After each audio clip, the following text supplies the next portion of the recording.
and welcome to Money Matters TV and our segment called Growth Stories, where for more than 10 years, we have interviewed over 60 entrepreneurs and advisors across multiple industries, presenting many different perspectives on what it takes to be successful and, based on experience, how to avoid some of the pitfalls in order to grow your business. It's time for a new format. We're going to start focusing on the earliest part of starting a company, at the intersection of R&D and product development. The inventors, founders, and investors at this point in a company lifecycle are at the outer edge of the risk spectrum. We look forward to exploring the journey with them from idea to product fit to mass scale. And I look forward to taking that journey with you. I'm your host, Mike Verrill, owner of VPE Advisors, value building strategist and M&A consultant to private businesses and their owners. The problem for business owners is a lack of focus and resources on planning and executing their business transition. The solution is a process that defines a vision, builds a plan for success, and manages the execution on their terms. 70 to 90% of M&A deals fail. Take the necessary steps to ensure yours doesn't. From time to time, financial issues relating to life sciences, healthcare, or technology may be discussed on this show. Those discussions are not and should not be viewed as financial advice. Moreover, since the show is pre-recorded and shown at a later date, some of those discussions may no longer be relevant. You should always check with your financial advisor before entering into any financial transaction. I'm looking forward to hearing from our guest today, a serial entrepreneur who is also on the forefront of a new trend in venture investing.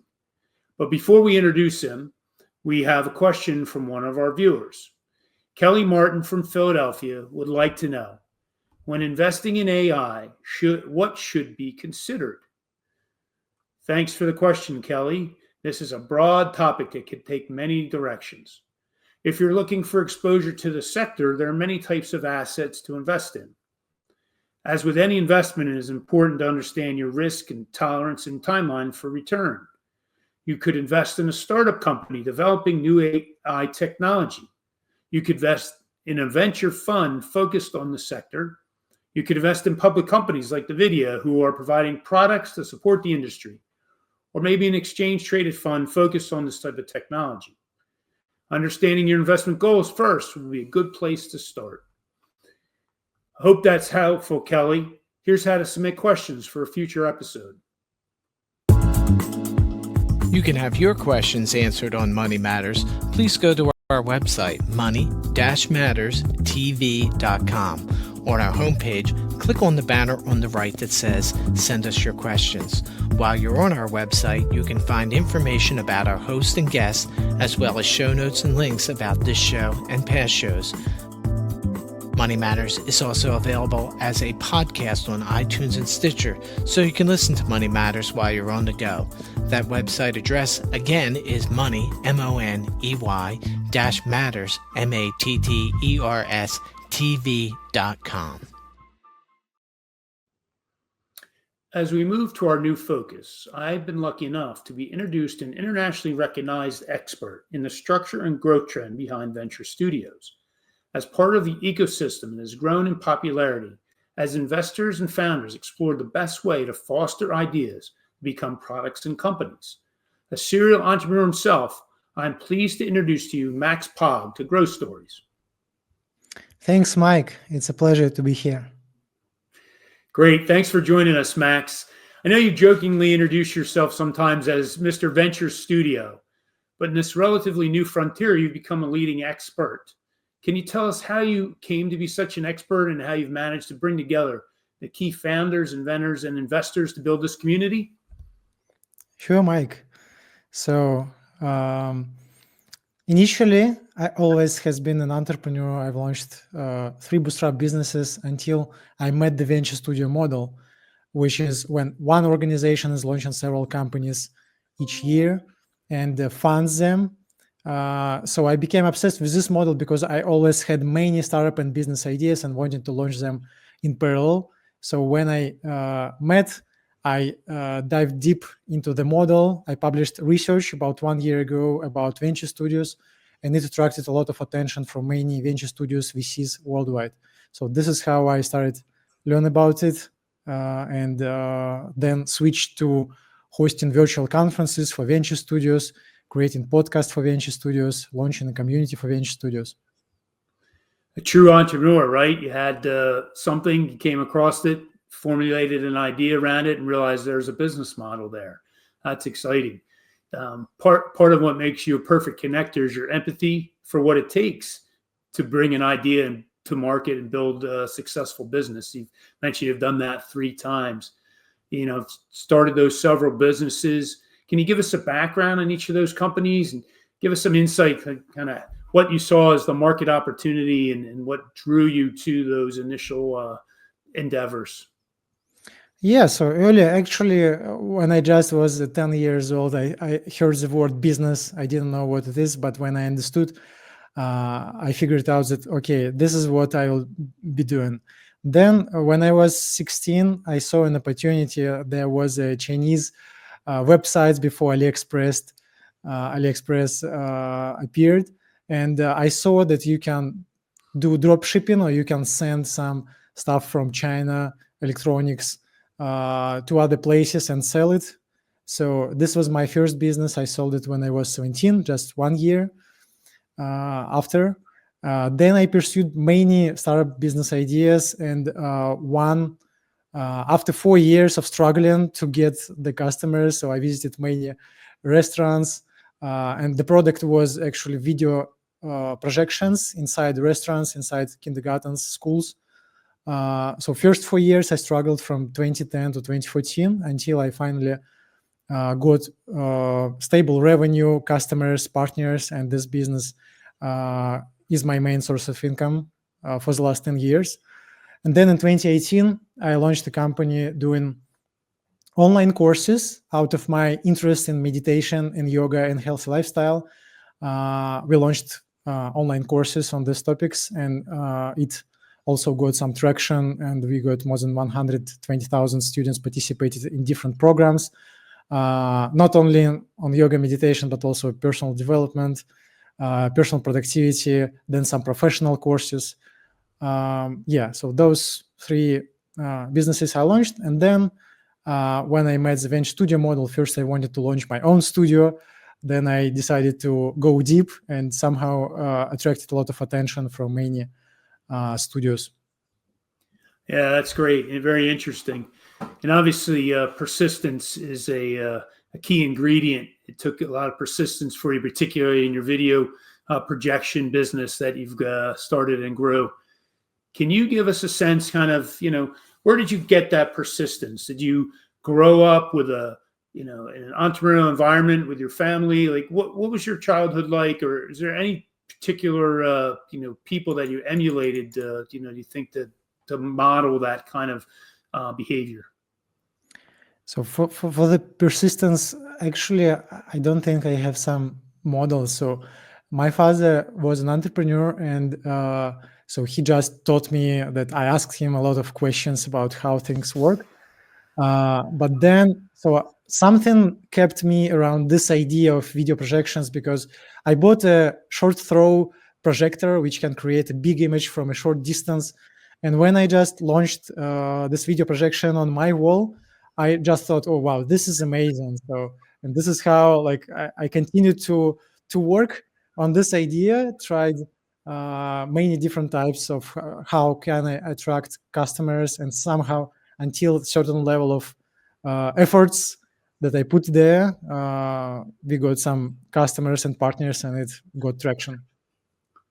Great. It sounds like you have the other ingredient too, which is passion, right? You got to really be passionate about what you're building a business around. You had you had that experience with the video projection. You thought everybody should have this experience, right? And then with the meditation yoga, obviously something very important to you that you got a lot of energy from, and why not share that with others? So that's cool. That's those are 2, persistence and passion are 2 very important traits for entrepreneurs that I've seen and experienced through my years of talking to entrepreneurs and being around that community. So why don't we take a little bit of a step back? You mentioned, you as an entrepreneur, you got interested in venture studios because you were looking for a model where you could get that kind of support to start and grow a company. Then you thought about starting your own venture studio before you kind of stumbled into this opportunity to basically provide a platform and community for folks interested in venture studios across the globe, which is very cool, and it's how we connected. What before you do that, why don't you, just for viewers, give a little sense of, few different definitions of venture studios out there, but how do you define a venture studio? When you say venture studio, what really comes to your mind? What are you thinking about when you use that term? Yeah, so maybe you heard of accelerators, incubators, and the difference is between the venture studio and other models that the team inside the venture studio is fully involved in launching companies together with entrepreneurs. So, for example, one studio might have 10 or 20 people working hands-on together to launch 4 companies a year. So if you divide this number by 4 companies a year, so 10 people, so you'll get at least 2.5 or 5 people working together with you to launch a company. And also you get funding from scratch, and you don't need to fundraise on pre-seed, sometimes even on seed. So usually studios, they fund several $100K into new companies they launch, and on seed they usually co-invest together with other external investors and VCs. So the difference is that the studio team is more hands-on, launching companies, and they also provide funding. So this is a mix of both professionals working with you and pre-seed round, or sometimes seed round also, sometimes even Series A. Most studios launch several companies a year. Some studios work on 1 or 2 companies a year. Some are more than 10 companies a year. But they usually focus to help entrepreneurs to de-risk this early stage venture, to help in all the ways they can entrepreneurs, and shrink their path to funding rounds, and also accelerate their growth.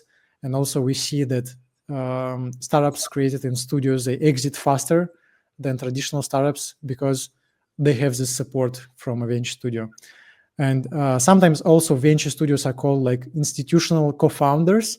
So it's not only a supporting organization, but it's actually a co-founder. They might come up with ideas and only then attract entrepreneurs. They also do validation. They invest money. So yeah. Yeah, interesting. Kind of like all the things an early stage founder needs, almost like on a fractional basis, right? If they've got multiple companies they're starting, you can go to one place and get what you need when you need it. I know in talking to founders, sometimes they get distracted, right? Because they have a great idea, they're building a company, but unless they raise money, they don't have a lot to go on. And so they get distracted and spend all their time raising money. And so maybe the venture studio can step in and help you do that.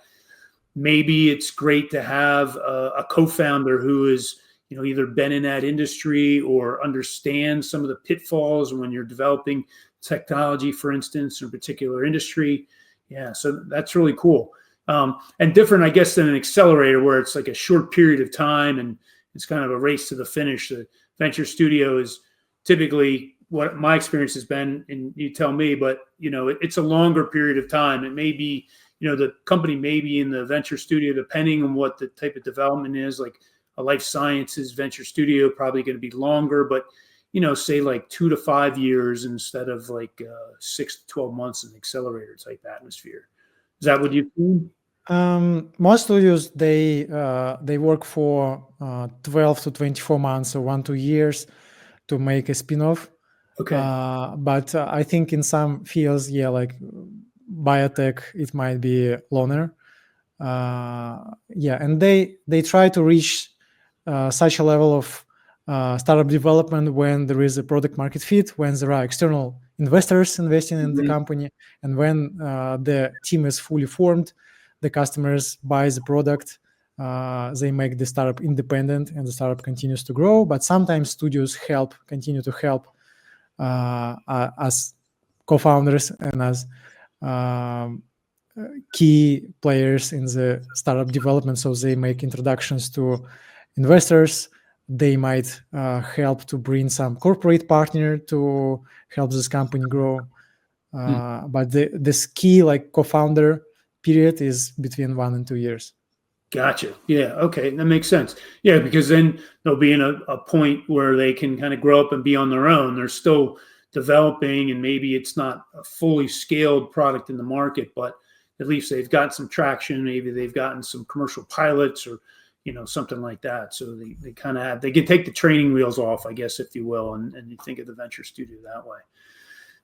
In getting to know some venture studios, any characteristics that you've seen or traits that make one venture studio more successful than another, or is this really kind of too new of a concept to really, tell I think whether that's the truth or not? Yeah. I think that the better experience as founders had previously in their companies. So, for example, if entrepreneurs had exits previously and they are launching a venture studio, funding it, so of course, more and more experienced founders will want to join this studio, and it defines the success of a studio. For example, the founder of Uber launched a studio called Expa, and every entrepreneur wants to have a company together with the Uber founder. Sure. And this is why it attracts great founders. And so the quality of the founding team of a studio defines its success. Also, I saw some examples when being vertically focused on a specific industry or niche is very advantageous for the studio, because you can reuse the same resources. For example, one studio which is focusing on B2B SaaS for manufacturing, their team visited factories 890 times during 4 years. They collected hundreds of pain points of those factories, and they reuse their customers for new products. They reuse understanding how to build products. And this industry expertise helps you to build more successful products. Yeah, that's cool. So that's an example of a venture studio that basically went out and did the market research, understood customers, and then came kind of quote back to the lab to create some products. And I guess they bring in inventors and entrepreneurs at that point to really kind of help build out a thesis. Is that how they function? They collected a lot of data about their customers. They built many relationships with design partners, and it helps them to launch companies one after one. So they launched 20 companies in 4 years. About 10 of them got Series A funding. They got more than 2,000 customers. And what's interesting that this studio is able also to attract second-time founders. So like 70% of the previous founders are not first-time founders, but already had some exits or entrepreneurial experience. And they reach something like 30 million annual recurring revenue in 4 years for their portfolio companies, because they are number one in how to build software for factories, how to make successful products for them. So this is just like accumulating industry expertise, reusing your relationships with customers and partners and investors, and building products that are necessary for some industries. Right. And they've done the research to know what those industries are looking for and what problems they're trying to solve. What other ways because obviously it's like you said, the kind of the attracting the inventor and even maybe the co-founder to the venture studio is important. And if you didn't, found Uber and you don't have that brand name, what are some other ways that you've seen venture studios use to attract entrepreneurs? Is it just digging down into a particular niche and being an expert there? Or are there other ways that they've kind of entice themselves or be seen more attractive to an inventor coming there to build a company? Yeah, so for founders, it's attractive because most studios They also pay salaries to founders. So actually, founders not only get majority of shares in most cases, but they also get salary, which might be a bit less than the market salary, but still you are de-risking your entrepreneurship, your entrepreneur way. And also they invest money in those companies. This is why founders understand that, if the studio will accept me, if we go through some validation process with our startup idea, we'll get funding. And usually it might be on average about 500K. Sometimes it's more than 1 million. At the maximum case I saw, it's up to 30 million per company. Oh, wow. When like it's completely different approach of building companies when you're chasing some big unicorns. So you're defining big problems in industries and then finding them with big capital, attracting very experienced managers, CEOs with 30 years of experience. So there are different models from small investments to big ones, and each studio finds their own model, how they operate. Gotcha. And what, from a fund standpoint, so you mentioned the fund that kind of goes along this pre-seed seed investment that they're making. And it's not a ton of money, right? It's 250,000, maybe 500,000 just to get the company up and running, at least to get to evaluate a product market fit or a market viable product. Who's investing? Is it just, is it the money from somebody who's been successful and had an exit? Are there institutional investors that invest in the venture studio fund? Is it family offices, high net worth? Like, can you give me a profile of like the types of people that invest in the funds? Yeah, when a new studio is launched, usually the founder of the studio puts money in it, maybe a couple of $1 million. And then after the studio gets some traction with the first companies, they usually raise a fund, friends and family, angels, family offices. So you need to show your limited partners that you can create value more effectively than traditional VC. And for this, for example, let's imagine that the studio launched 4 companies. In 1 year, they put only 1 million to launch those companies. But in 1 year, the valuation of the shares is already 3 million. So like they did 3x on their money. Right. Of course, it's in equity. And if you can share and if you compare it to benchmarks for the same vintage years in venture capital, so we can show that we have 3x TVPI just 1 year or 2 years in, and this is like top 10 or top 25% of venture funds. And so then more institutional LPs might be interested in joining, and especially if the studio will have some big exits, so more and more big institutions will be interested to invest in those funds. And there are some studios that already launched 3 funds, 4 funds, with hundreds millions in assets under management.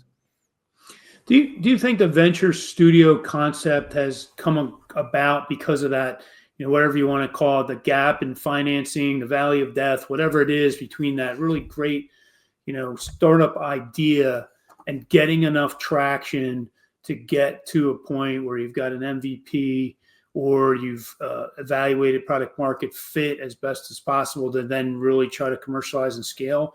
Did these come out of a need in the market that you see, or do you think that's catalyst for this? I think that it comes from founders of studios that want to build multiple companies at the same time. So previously they had some entrepreneurial experience, launched 1 company or 2 companies, but now they want to build 4 companies every year, or they have 10 different ideas and want to pursue them simultaneously. So there is a term called parallel entrepreneurship. So it's not serial entrepreneur, it's a parallel entrepreneur who launches several companies simultaneously, Right. and then switch to new companies, and they can share their expertise network with their co-founders, so they attract entrepreneurs, and for each batch of companies, they might be working together with those entrepreneurs until they attract new entrepreneurs, generate new ideas, and launch new companies. Right. So I think it comes more not from the market need.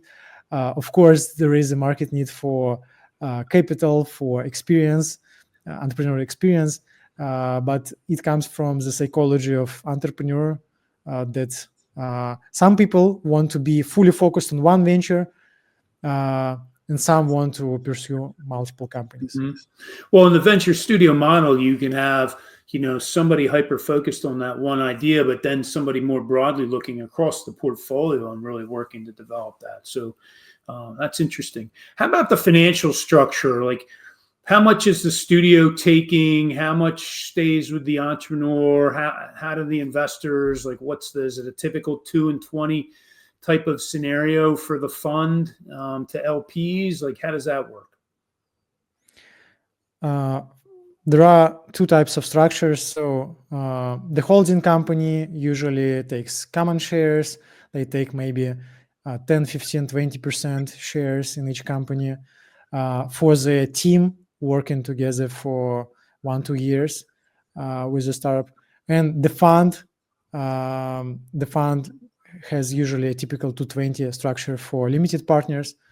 And it might take additionally, let's say, 15 or 20% equity in the startup.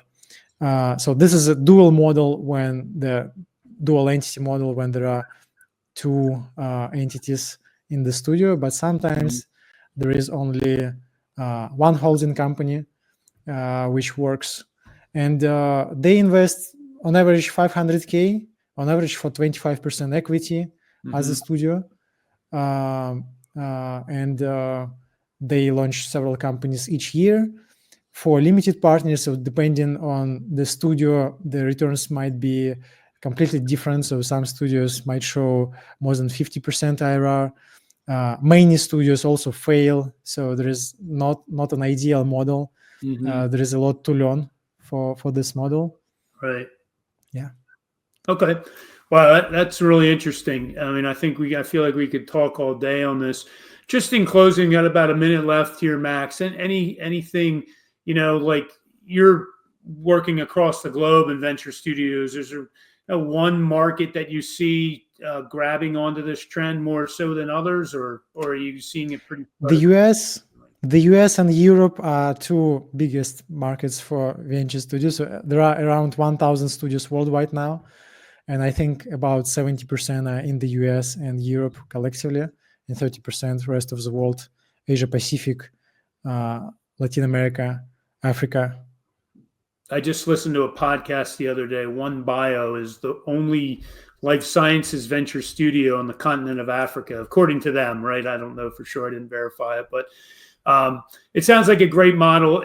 Entrepreneurs need all the help they can get, and certainly funding supports that. This has been fantastic. I really appreciate it, Max.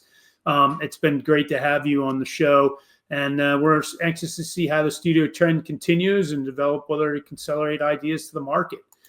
Super. Thanks for having me, Mike. Yeah, you're welcome. The next guest on Money Matters TV will be Jeff Watkinson of Watkinson Capital Advisors. As a reminder, you can download the podcast from iTunes, Stitcher, as well as see programs on the YouTube channel money-matterstv.com. Thank you for joining us for Growth Stories.